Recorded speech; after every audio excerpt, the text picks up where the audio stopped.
মমইন হল উত্তরাঞ্চলের প্রথম ৫ তারকা হোটেল, যেটি ঢাকা রংপুর হাইওয়ে পাশে বগুড়া নওদাপাড়ায় অবস্থিত। এই হোটেলে capsule, economy, standard, deluxe, super deluxe, junior suite এবং প্রিমিয়ার সহ মোট ১৫০টি কক্ষ রয়েছে।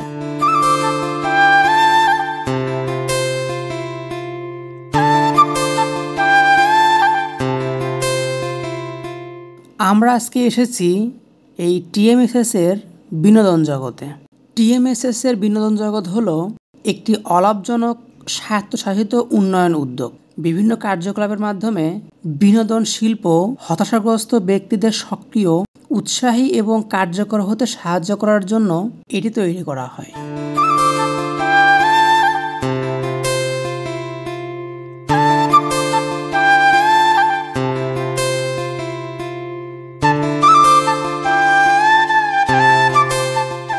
ষাট একর জমি নিয়ে টিএমএসএস বিনোদন জগৎ ২০১৬ সালে তার দুঃসাহসিক কাজ শুরু করে। সাতমাথা থেকে টিএমএসএস অর্থাৎ মমইনের দূরত্ব ৬.৯ কিলোমিটার।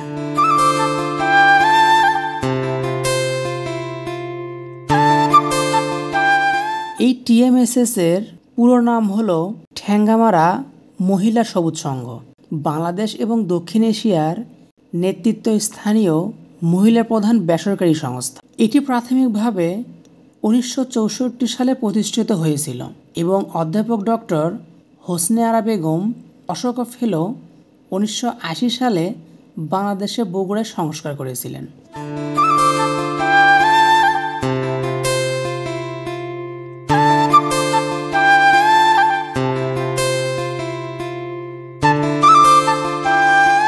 বগুড়া জেলার পুণ্ড রাজ্যের প্রাচীন সভ্যতা অর্থাৎ পুণ্ড্রবর্ধন থেকে উদ্ভূত দক্ষিণ এশিয়ার ঐতিহাসিক ও সাংস্কৃতিক রাজধানী হিসেবে পরিচিত ছিল।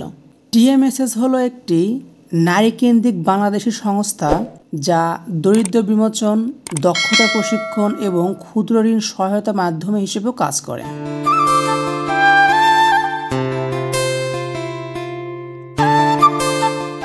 এই টিএমএসএসে প্রত্যক্ষ বা পরোক্ষভাবে প্রায় ৩৬,০০০ জনেরও বেশি লোকের কর্মসংস্থান রয়েছে এবং ৪ মিলিয়নেরও বেশি সুবিধাভোগীদের উন্নতিতে অবদান রাখছে।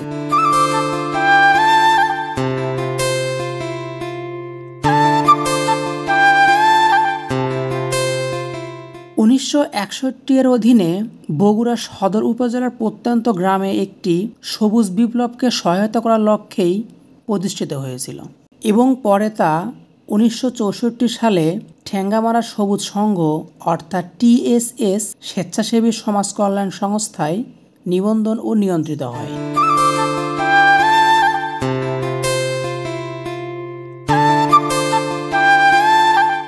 এবং পরে তা ১৯৮০ সালে সংস্থাটির ব্যবস্থাপনা ও মালিকানা আইনগত স্থানীয় শিক্ষাবিদ এবং প্রখ্যাত অশোক ফেলো অধ্যাপক ডক্টর হোসনে আরা বেগমের কাছে হস্তান্তর করা হয়েছিল।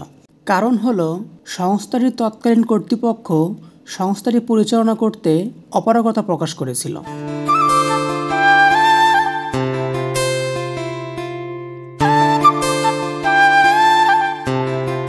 প্রফেসর ডক্টর হোসনে আরা বেগম দেশের নারী ক্ষমতায়নের লক্ষ্যে মহিলা শব্দটি অর্থাৎ নারী যোগ করে সংস্থাটির নতুন নামকরণ করেন ঠ্যাঙ্গামারা মহিলা সবুজ সংঘ অর্থাৎ টিএমএসএস।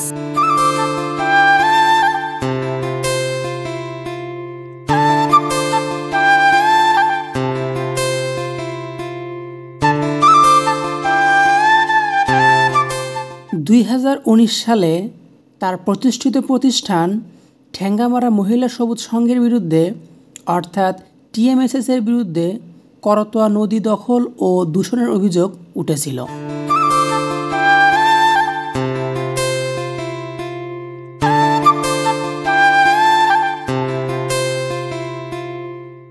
আজকের মতো এ পর্যন্তই। দেখা হচ্ছে পরবর্তী ভিডিওতে। সে পর্যন্ত সবাই ভালো থাকুন, সুস্থ থাকুন আর দেখতে থাকুন আমার ভিডিও। আল্লাহ হাফেজ।